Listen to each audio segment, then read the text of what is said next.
Call the case of State of Georgia versus Jose Antonio Ibarra, Superior Court of Athens, Clarke County, SU 24 CR 0323.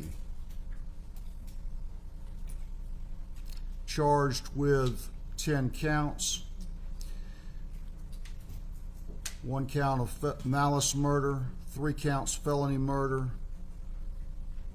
1 count kidnapping with bodily injury, 1 count aggravated assault with intent to rape, 1 count aggravated battery, 1 count obstruction or hindering a person making an emergency telephone call, 1 count tampering with evidence, 1 count peeping Tom. The defendant is... On February 22nd, Jose Ibarra put on a black hat, a hoodie-style jacket, and some black kitchen-style disposable gloves, and he went hunting for females on the University of Georgia's campus. And in his hunt, he encountered 22-year-old Laken Riley on her morning jog.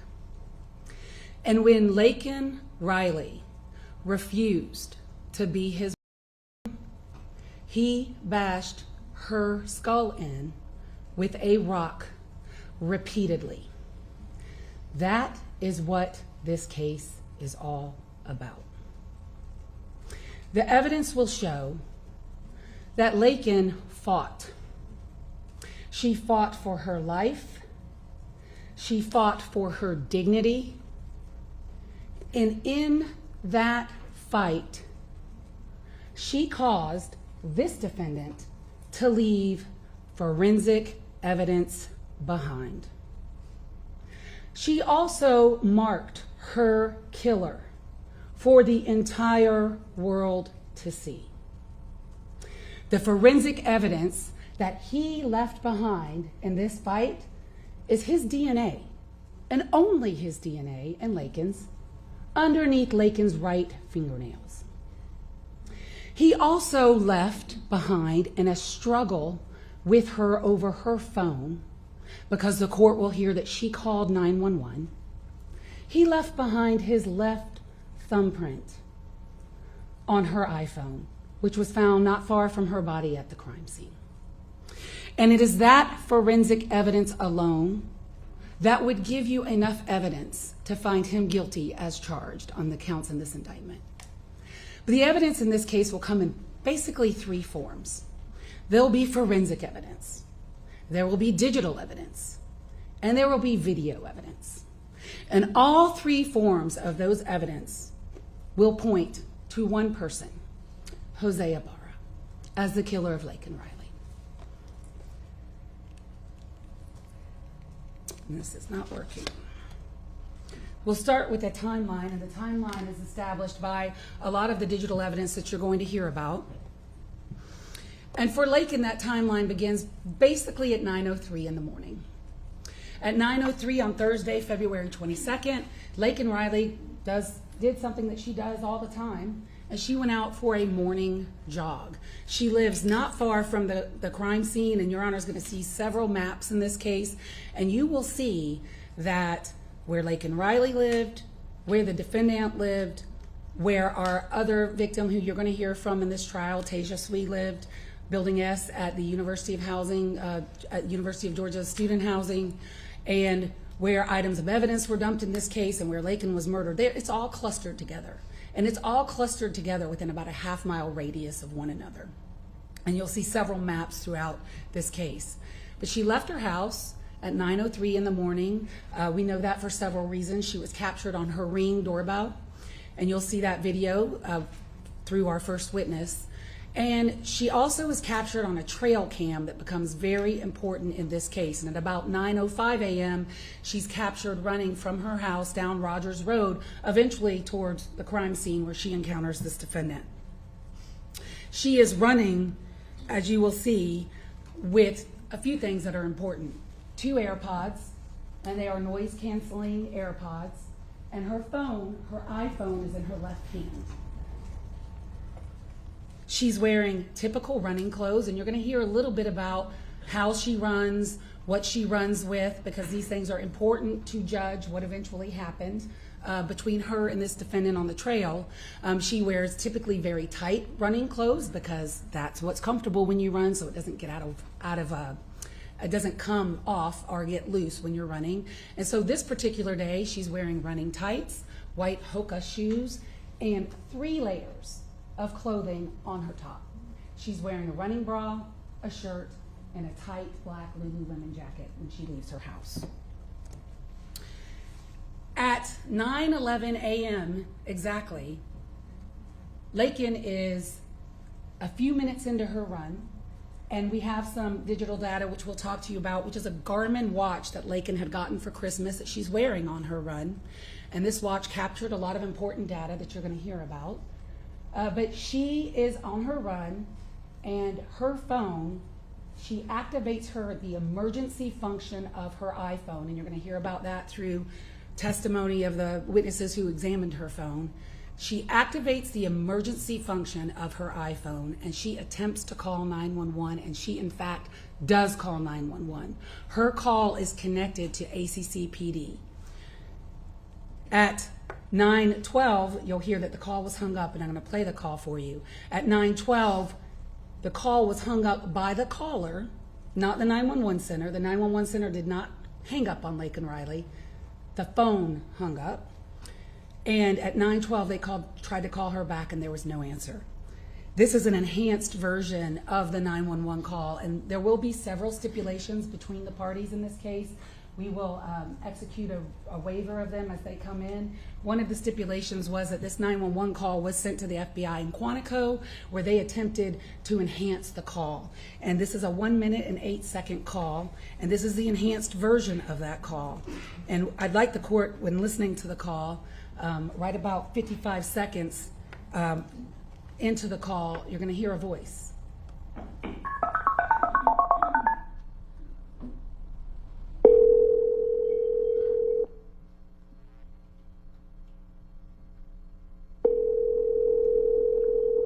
Clark County 911. Hello, this is Clark County 911. Hello, Clark County 911. Can anyone hear me?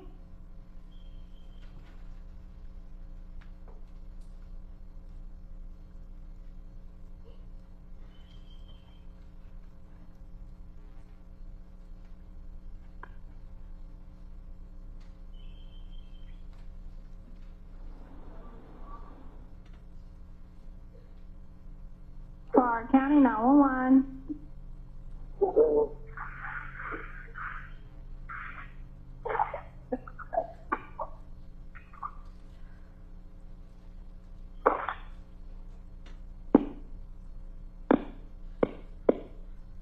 Yo Tango.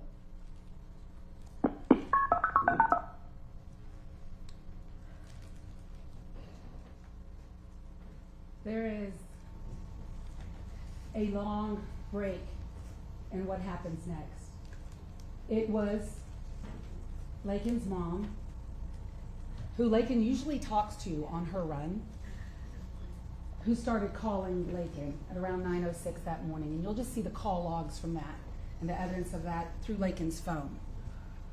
And when she could not reach Laken, she began calling Laken's 3 roommates. And you'll meet all 3 of them: Lily Steiner, Sophia Magana, and Connolly Huff. All 3 of them are University of Georgia students at the time. They were all seniors. And Laken herself was at UGA, but had recently transferred to the University of Augusta Athens campus because she wanted to be a nurse. But the 4 of them still live together. And the roommates are all, I would say, technologically savvy and security savvy. And they all 4 had iPhones. And there's a function with an iPhone called Find My iPhone, which you can share your location with other people. And the 4 ladies in that house, roommates, shared their digital location with one another 24/7. And so when Allison Phillips, Laken's mom, began calling and looking for Laken, she notified all the roommates. And then the roommates started checking the ring door camera, checking for Laken, texting Laken, calling Laken, and no response. I will say that this particular day, February 22nd, 2024, happened to be the day where there was a widespread phone outage by AT&T. And so some of the girls did have AT&T as their service provider. Laken did not. She is Verizon. And so the girls were having phone problems due to that widespread outage. And so you'll hear about how that kind of interfered with their ability to really find where she was. But eventually, they could not find her. They could not find her for hours. And even though Laken would go out on long runs, she always had her phone with her, so they became concerned. So at around 11:30 on the day of her murder, two roommates, Sophia and Lily, went and walked the trails back behind the intramural fields at the University of Georgia where Laken used to run, but they also had her digital profile. And her digital profile put her in the middle of the Oconee Forest, and they had noticed that she had not moved. She had not moved for hours.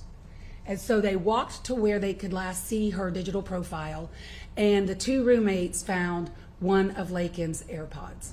They photographed it, they collected it, they went back to their house where they could have Wi-Fi to connect because they had no phone service in the forest and the outage was on. And at 12:05 p.m., they called the University of Georgia police and reported that Laken Riley was missing. So it isn't until the police respond immediately, and they take that digital profile, and you'll meet Sergeant Maxwell. He is the officer that found Laken's body. And it takes him, even with her digital profile, this is a very forested area. And she obviously wasn't on the running trail. She was off the running trail. And it took him about 25 minutes, even with her digital profile, for him to locate her. And he did locate her, and you're going to see the body cam footage of him locating her. And what he found when he found her is that she was hidden, kind of almost under a tree and covered up with a bunch of leaves. The first thing he noticed was that her breasts were completely exposed.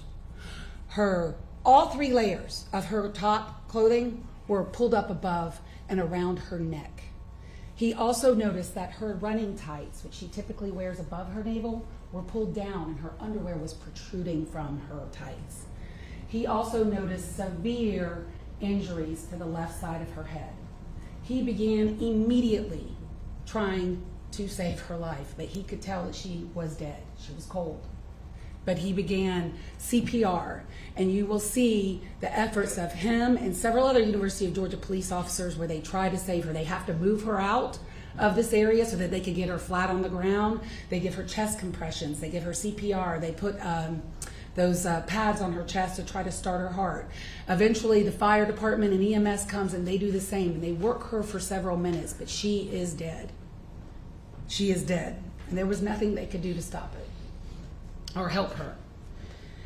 You'll see the crime scene measurements. The crime scene in this case was worked by the GBI in conjunction with UGA-PD. You will hear in this case from GBI, UGA-PD, FBI, and ACC-PD. The four of them really in conjunction worked this case. And the crime scene, importantly, when they get there, there's really very few items there. But item number one, where you see on the trail, is the other AirPod that Laken was wearing at the time that she was running. And then they saw a disturbed area of leaves to a point where they found two rocks and a tree, both of whom have, or all three of which have Laken's blood on them. And then Laken's body was a few feet away from that where you see the green there. And then her phone was not found near her body. It was found where you see item number 8, which is the other tree that you see there. But her person was taken 64 feet off that trail.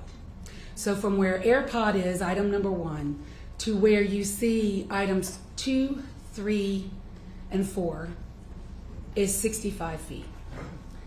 So in legal terms, he aspirated her 64 feet off of that trail so that he could attempt to victimize her. This is the crime scene, and you'll see how wooded it is and why it took Sergeant Maxwell so long to find her, even though he did have her digital profile. And in here, this photo is actually the phone. And so it took them a really long time to find the phone. They were calling the phone, they were pinging the phone.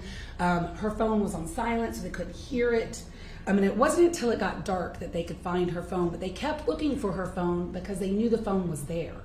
And they found it. And when they found it, this is what Daniela Stewart of the GBI saw on her iPhone, exactly where your thumb would be if you go to hang up a call on an iPhone. So at the bottom of the iPhone, she found this latent print in blood. They processed the phone immediately, and that latent print was sent to ACCPD. And we'll talk about that a little later. And here's some of the Garmin data. And there are some things that we will never know about exactly what happened between Jose Ibarra and Laken Riley on that trail, but we know enough. And what we know is that at 9:10 a.m. from her Garmin that she was wearing, as she is trucking along and she is clipping 7-minute miles, she's running, doing her thing, listening to music, something happens. He does something to her to make her stop dead in her tracks. She initiates the SOS function on her phone and calls 911, and she immediately stops. And after that, you'll see some of this Garmin data, her movement, because it went to the FBI CAS team. They're the ones that analyzed it, and you'll hear about it.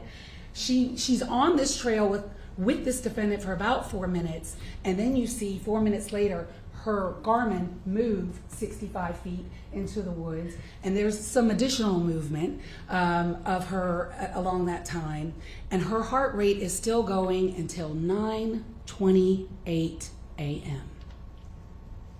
Her encounter with him was long. Her fight with him was fierce, and that is what the Garmin data shows. And once her heart stops at 9:28 a.m., there's no more movement from her Garmin. So what happens next? Well, UGA PD leave, and they really got nothing other than a peeping Tom incident that had occurred on campus at 7:57 a.m. And I'm going to talk to you about that one last. So what they do is, it is a combination of good police work and luck, pure luck. But they start dumpster diving. ACCPD is dumpster diving, UGA PD is dumpster diving, GBI is dumpster diving, FBI is dumpster diving. Everybody is just looking into every dumpster in the Athens area for anything because they had nothing.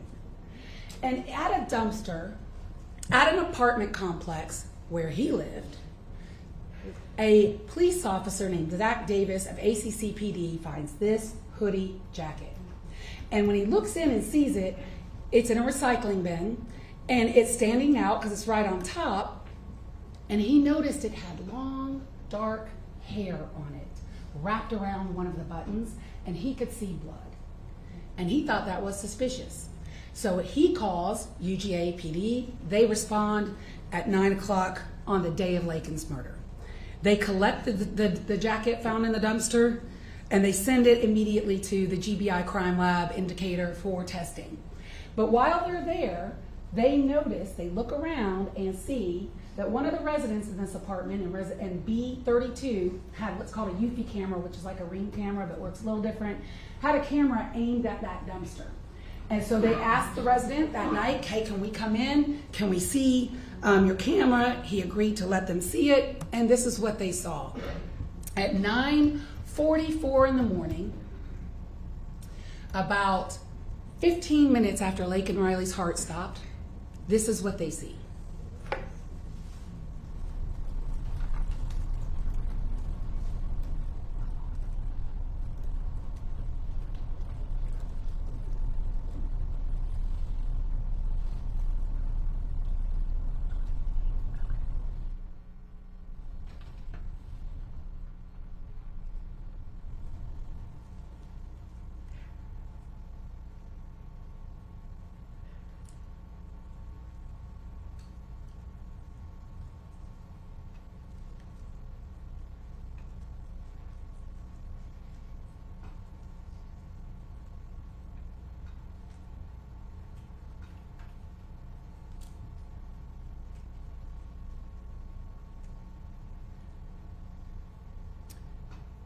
So they saw an individual who they did not know who it was at the time, dump the jacket in the dumpster and go to those bushes there and dump something there.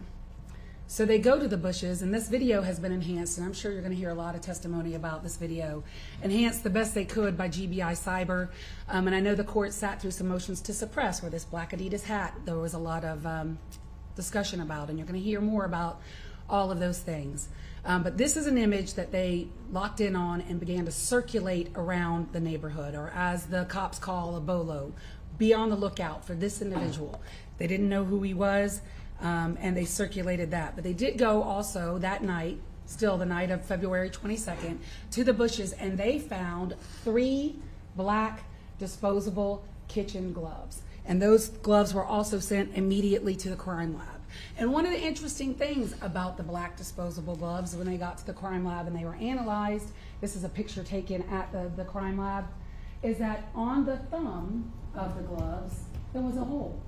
There's also other holes in the gloves, and they found them. But on the thumb area of one of the gloves that the crime lab examined, they found a hole. And they also found blood, and that blood was later to be determined to be Laken Riley's blood on those gloves.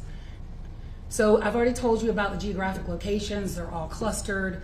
You can see in this map, the crime scene is up at the top in the middle, called body crime scene. The dumpster where the items were found is marked. Building S is right by the bus stop, and then Laken Riley lived further up, Millage Avenue, towards the top of this photo. But the distance between the Building S, which will become important, and Laken Riley's body is about 300 yards. The distance between the dumpster and Laken Riley's body is about 500 yards. And the distance between the dumpster and the bus stop and where the defendant lived, because he lived in that apartment complex, is about 150 yards. Everything is close together. So what happened next in the investigation is that the very next morning, on Friday, February 23rd at 8:32 a.m., as ACCPD, again, is just looking out for anything. They had the bolo at that point. They encounter a person named Diego Ibarra. And Diego Ibarra is wearing a black Adidas hat that has some interest to them, which is they believe to be the identical hat that they had seen in the video the night before. And I will tell you this, on that hat that Diego Ibarra was wearing the next day is Laken Riley's blood. So their theory that that was in fact the same hat was absolutely correct. So they encounter Diego Ibarra. He gives them a fake green card. They know it's fake because it has 2 different dates of birth on it. And so they ask him to go back to his residence, and they begin talking to him. UGAPD arrives, and they begin to take over the scene. From the information that they had gotten from Diego Ibarra, they knew that hat was a hat seen in the video because of the proximity of the crime. And at some point, Diego began telling them he's got brothers in the house sleeping, and there were many communication difficulties at first because the first responding officers did not speak Spanish. No one in this apartment, D126, could speak English.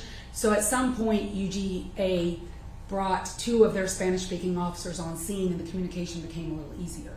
Officer Bridges, Officer Sand, both of whom are native speakers of Spanish, arrived and began taking over the communications. When they get there, they are attempting to secure the residence for a warrant, and before they could do a security sweep to secure the residence for a warrant, Argenis Ibarra, who's in the middle in this slide, comes out with a garbage bag in his hand. He eventually gives officers consent to enter the residence, and when Sergeant Epps enters the residence, he sees Jose Ibarra asleep in the bed. And that is how he's been identified in this case. You will see there are 5 residents that lived in apartment D126. Jose Antonio Ibarra, this defendant, also goes by the name of Victor, which will be important because a lot of the communications within his phone and some of the witnesses just call him Victor. So Jose Ibarra is Victor. It is in fact the same person. Diego Ibarra is Jose's older brother, goes by the name of El Gocho, is a nickname that Many people, including this defendant, call him El Gocho. Argenis goes by Manny, and Rosbelli Flores Bello goes by La Gorda, and then Juan Carlos Diaz Hernandez they call Carlito. And I suspect the state will tell you right now you're going to hear from Rosbelli and that residence. You will also hear that all the residents, Diego, Argenis, and Rosbelli, at least those three, are currently in federal custody on some immigration issues. But we are going to produce Rosbelli to testify to the court about the things that she saw and observed that day. And it is Rosbelli who identifies Jose Ibarra from the dumpster video. The officers, when they saw Jose Ibarra that day, saw that he had many injuries to him. Scratches on his arm, scratches on his wrist, scratches on the back of his neck, scratches on his hand.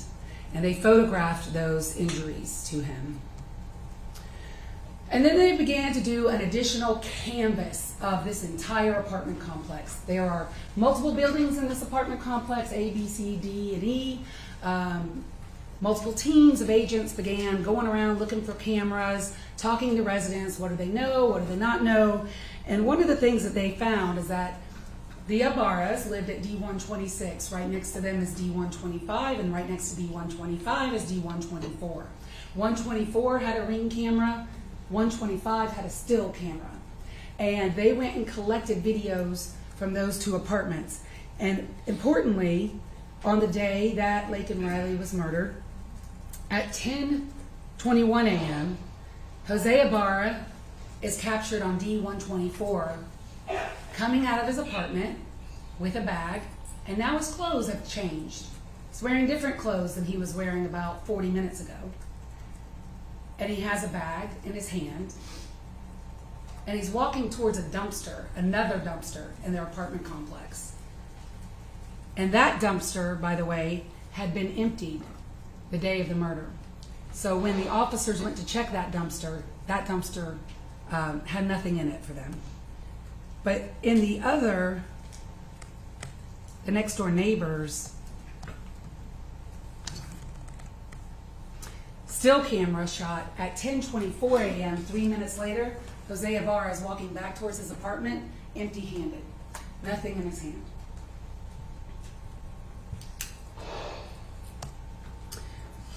So they searched the residence that day, and they found a few things of significance. Number one, they found 3 more black disposable kitchen gloves, which were sent to trace evidence for plastics and polymer examination, and they concluded that they had originated from the same source as the gloves that were recovered in the bushes.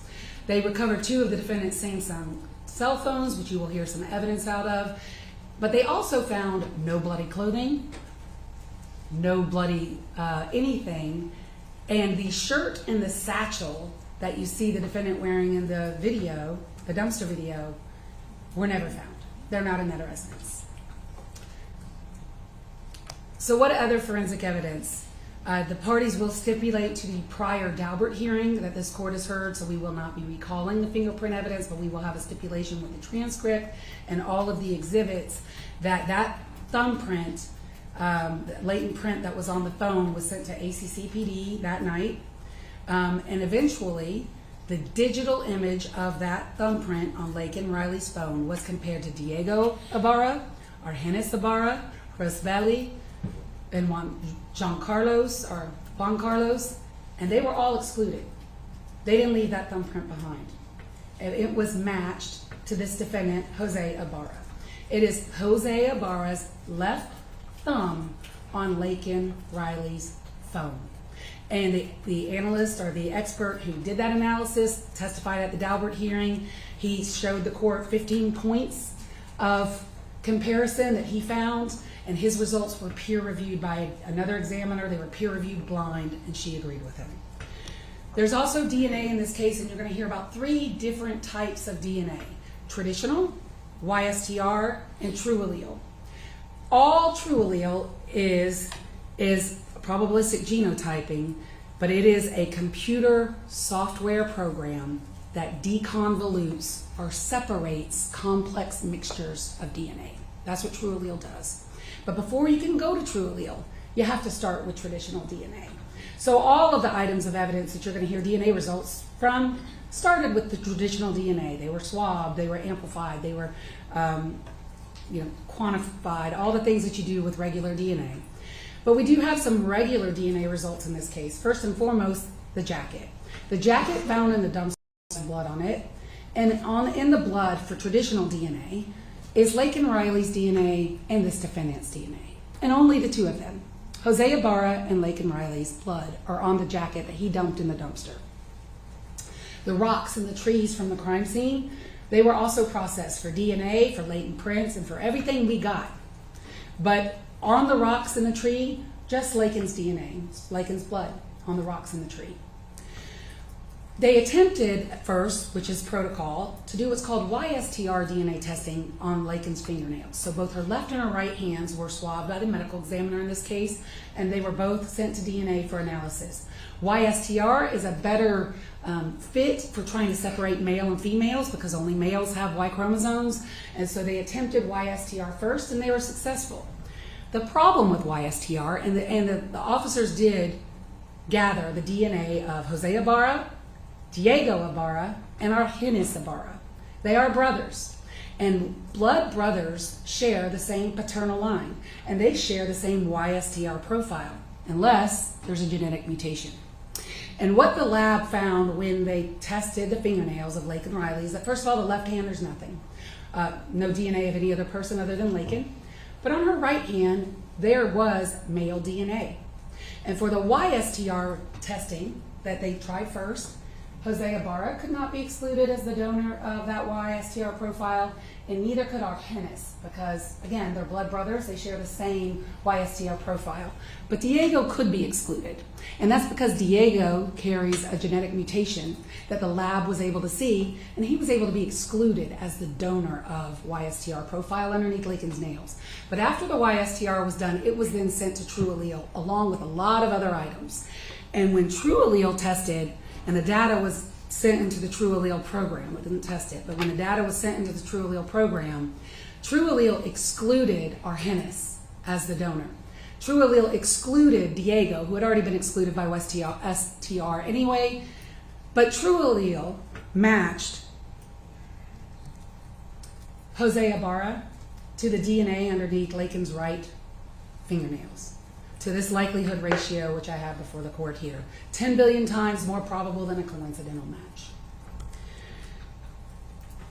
I will tell you the gloves that were tested, that's all just Laken's blood, the black gloves that were in the bushes.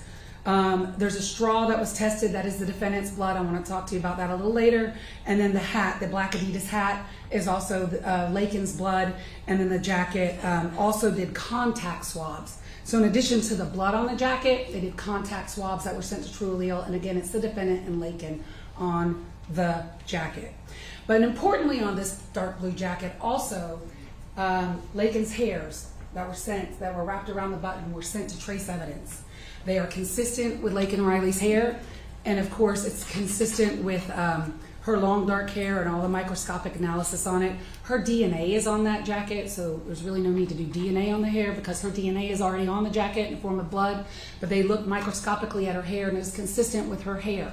But the important thing they found about several of the hairs, I believe over 15 of them, is that they were forcibly removed from her head.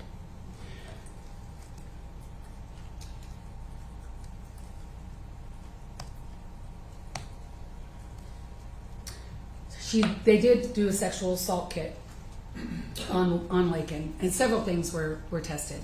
But the bottom line is her entire sexual assault kit was negative for male DNA. Her clothing was looked at with AP, P30, you'll hear about that. There's no semen present. However, her underwear was sent to the trace evidence section as well, where they concluded that her underwear had been forcibly torn. So the medical examiner, Laken was sent to GBI headquarters in Atlanta or Decatur, where Dr. DeMarco conducted an autopsy on her the very next day after her murder. What the medical examiner found is that Laken had a complex depressed skull fracture on the left side of her head, and she had 8 other lacerations on the left side of her head, which literally look like holes. She had a small subarachnoid hemorrhage on the right side of her head, and she had multiple abrasions to her face, her neck, and her torso.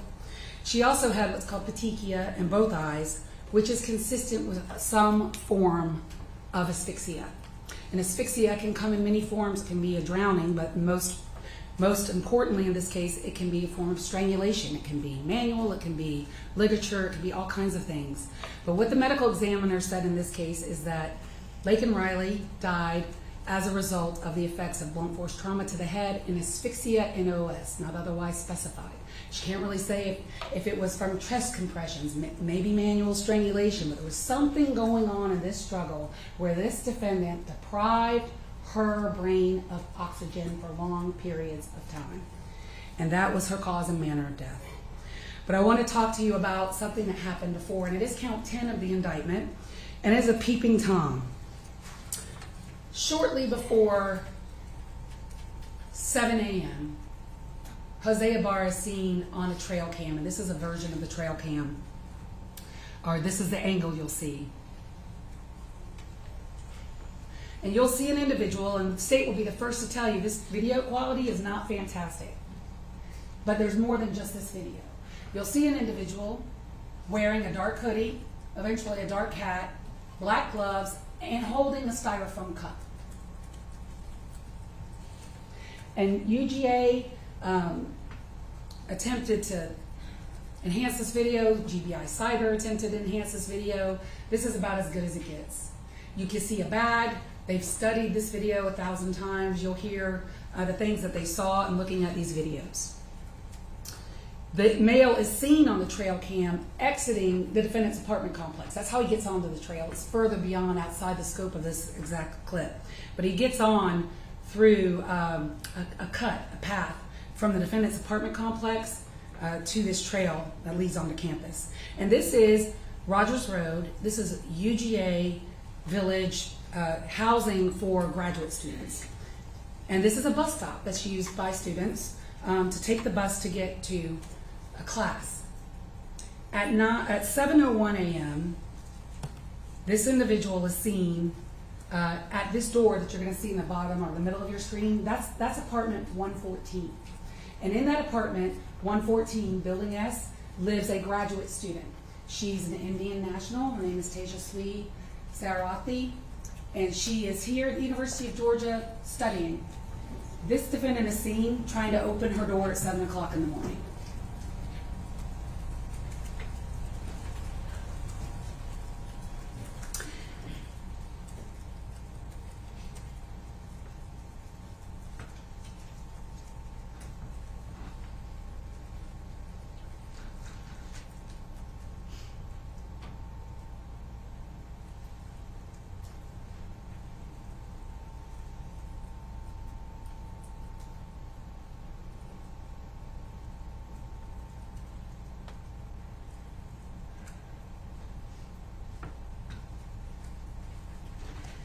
And there's about an hour's worth of video that was watched by UGA PD that between 7:01 a.m. and 7:57 a.m. on the 22nd day of February 2024, about 70 minutes before Laken Riley is murdered, this defendant goes to the door of apartment 114 6 times.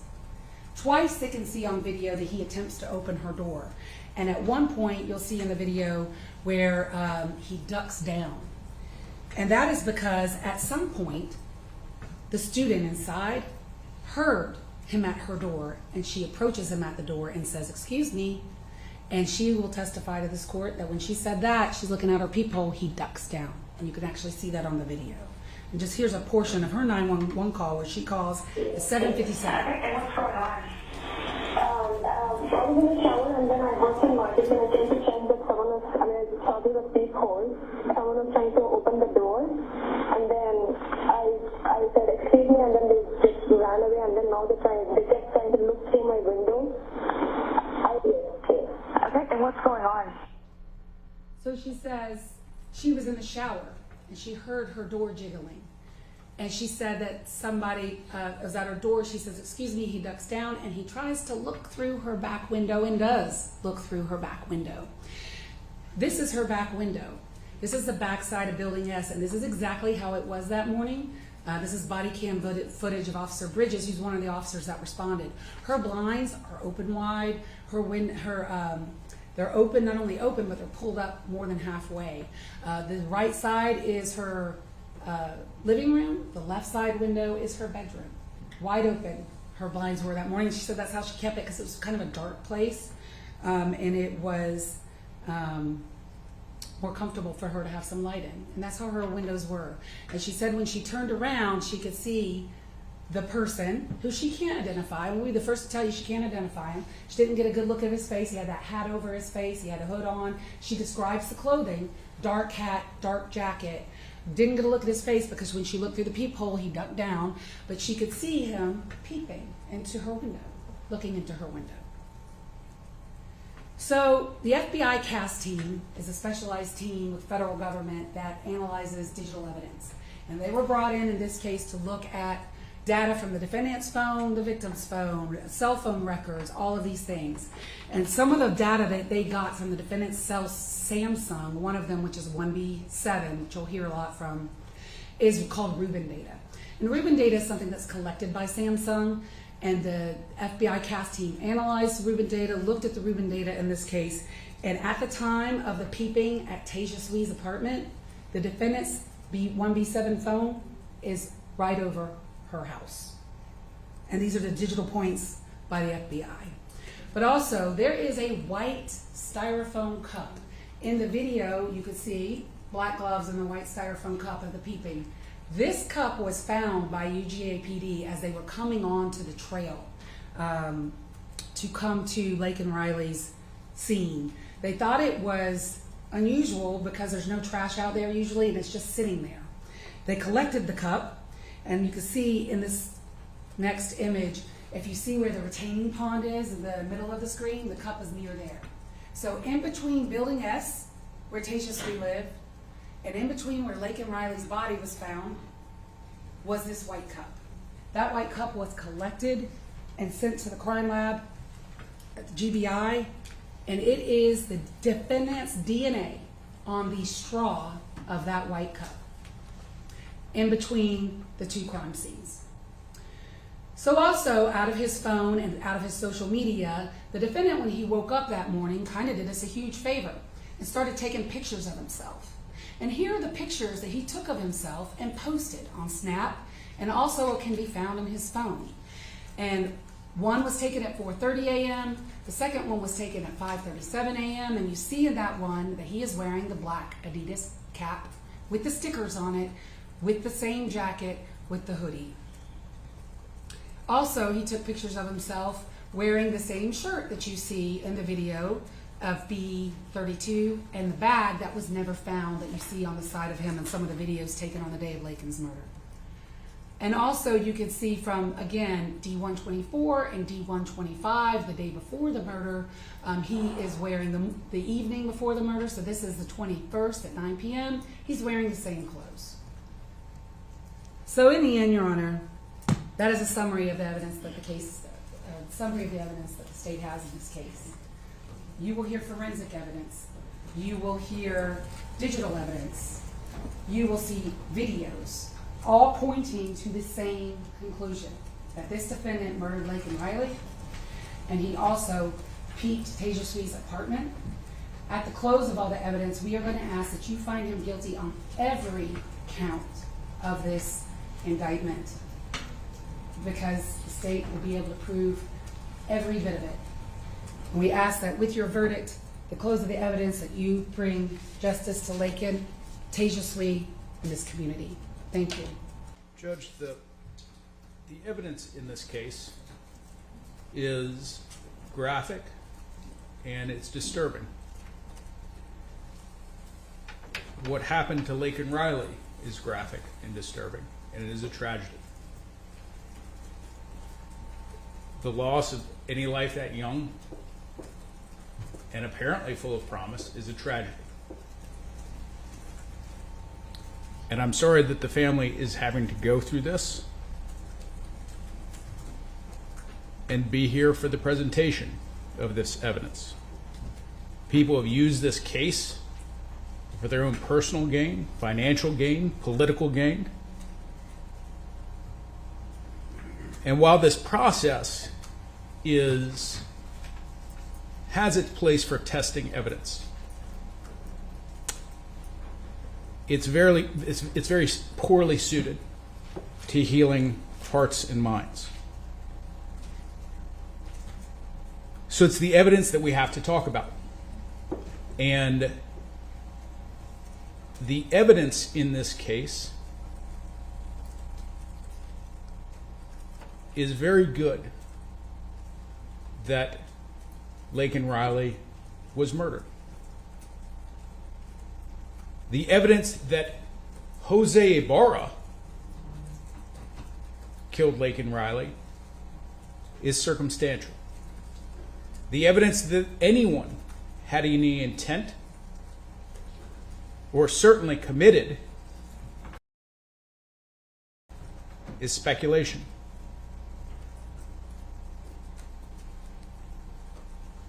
Most importantly, in this case, you'll hear no evidence that a sexual assault was committed.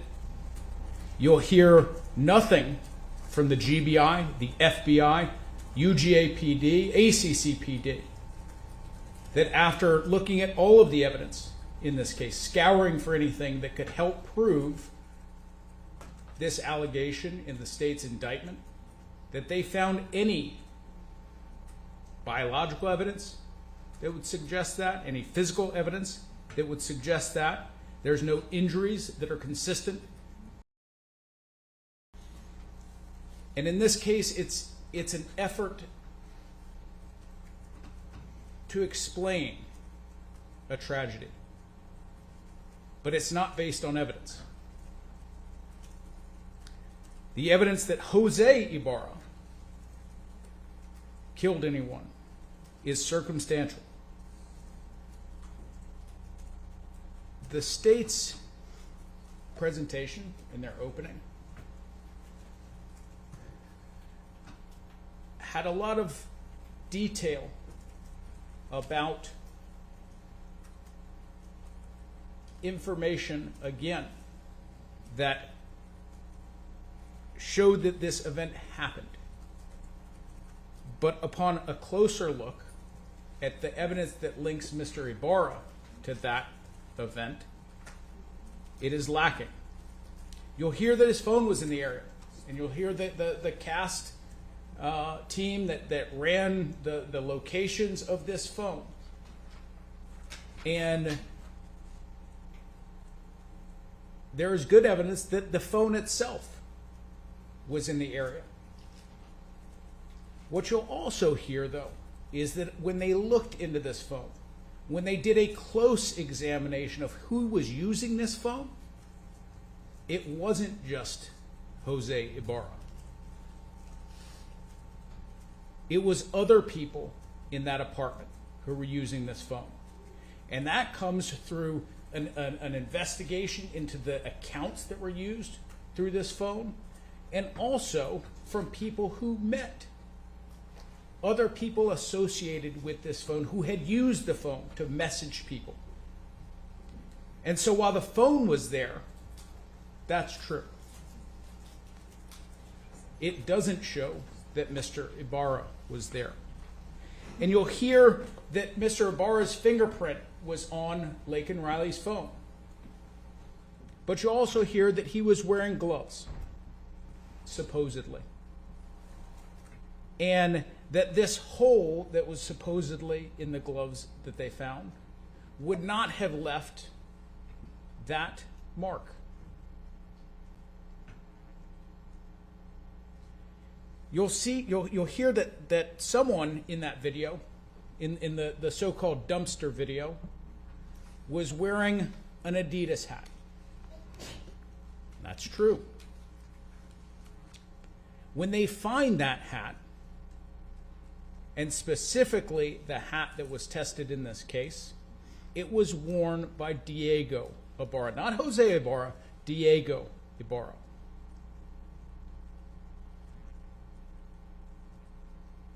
And you'll also hear, and the state will ask you to consider different types of forensic evidence and to suspend your understanding of how that evidence is evaluated. Because while they will say that Mr. Ibarra's DNA was present at the scene, what they'll tell you is that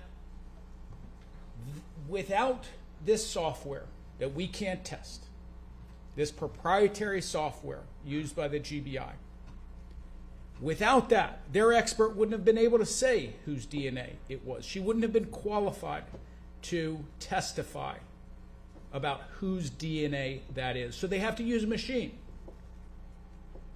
And they're going to ask you to trust that machine where the human being isn't good enough. We waived a jury trial in this case with the hope and trust that despite the nature of this evidence, that you could come to a verdict that was not just a way of easing this family's suffering, but it was based on an impartial and honest assessment of the evidence in this case. If that happens and the presumption of innocence is respected, there should not be enough evidence to convince you beyond a reasonable doubt that Mr. Ibarra is guilty of the crimes charged.